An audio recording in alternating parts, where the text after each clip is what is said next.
یہی قریب میں جو رائے کا مرکز، میں پہلی دفعہ جب یہاں سے 4 مہینے لگا کر گھر گیا تو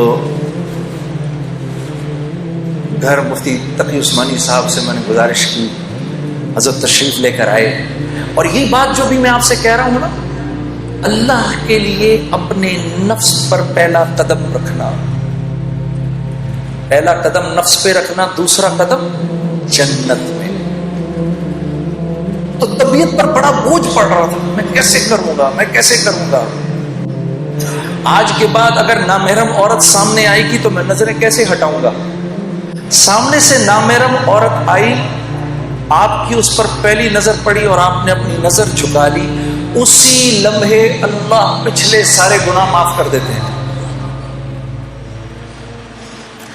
اور ایمان کی وہ حلاوت عطا فرماتے ہیں جس کو آپ اپنے سینے میں محسوس کریں گے۔ اسی لیے اللہ رب العزت نے اپنے بندے کے اپنے طرف آنے کو جہد سے تشبیہ دی۔ اللہ رب العزت کا ارشاد ہے والذین جاہدوا فینا، میرا وہ بندہ جو میری طرف آنے کی جہد کرے گا۔ آرام سے نہیں آ سکتا، آرام سے نہیں آئے گا، نفس پر بوجھ ضرور پڑے گا۔ جو جہد کرے گا، جب بیٹا کسی غلط بات کا مطالبہ کرے تو بیٹے سے کہے گا بیٹا باوجود اس کے کہ تو میری اکیلی اولاد ہے، لیکن میں کیا کروں، یہ گناہ میں نہیں کر سکتا کیونکہ اللہ اور اس کے رسول کا حکم نہیں ہے، یہ میں نہیں کروں گا بیٹا، یہ میں نہیں کر سکتا۔ اس کو اللہ فرما رہے ہیں والذین جاہدوا فینا، جو میری طرف آنے کی کوشش کرے گا، لنہدینہم سبلنا، میرے بندے غور سے سن، میں ضرور در ضرور تیرے لیے اپنی قربتوں کے راستوں کو کھولوں گا، پہنچ جائے گا تو میری طرف۔ تو میں نے جب یہ بات سنی تو میں مفتی صاحب کا چہرہ دیکھنے لگا، میں نے کہا حضرت مجھے بات سمجھ نہیں آئی، مجھے سمجھائیں ذرا، مجھے نہیں بات سمجھ میں آئی۔ اللہ کی قربت کے راستے کیا ہیں؟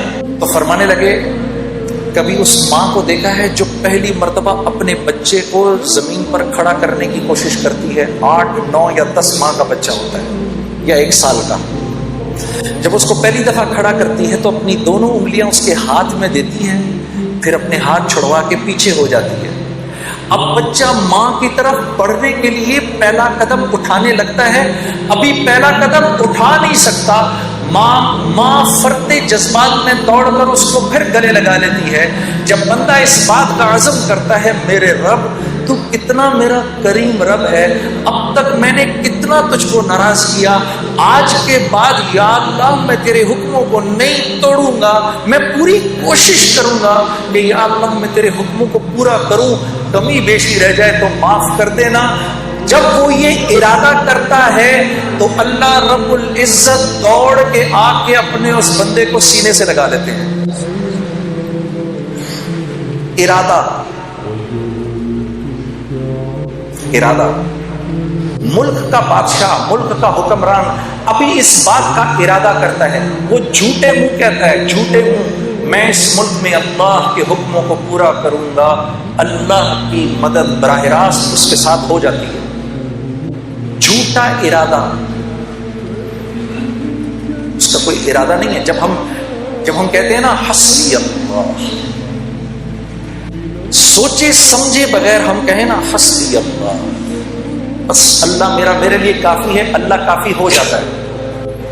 حسبی اللہ لا الہ الا هو علیہ توکلت وہو رب العرش العظیم۔ میرے دوستو یہ وہ دعا ہے جو دن میں اگر کوئی 7 مرتبہ شروع میں اور 7 مرتبہ شام میں اس دعا کو پڑھ لے پورے دن کے لیے، اور یہ وہ واحد دعا ہے جس کے بارے میں اللہ کے نبی نے فرمایا یہ میرا کوئی امتی اگر دھیان کے بغیر بھی پڑھے گا اللہ سارا دن اس کے ساتھ ہو جائیں گے۔ حسبی اللہ، میرا اللہ میرے ساتھ ہے۔ کبھی اکیلے میں بیٹھنا، اللہ سے اپنے گناہوں کی معافی مانگ کے پھر تھوڑی دیر میں دل کو ایک تسکین ہوگی، 2 آنسو نکلیں گے، سمجھ جانا اللہ نے خوش ہو کے معاف کر دیا۔ پھر کہنا آنکھیں بند کر کے حسبی اللہ. پھر یاد کرنا کہ بھائی نے کہا تھا یہ بات، ساری دنیا کا مزہ ایک طرف، یہ جو دو بول تم بولو گے حسبی اللہ، اللہ ایسا سکون دل میں دیں گے کہ تم کہو گے دنیا کی دولت بھی اس کے آگے ہیچ ہے. حسبی اللہ.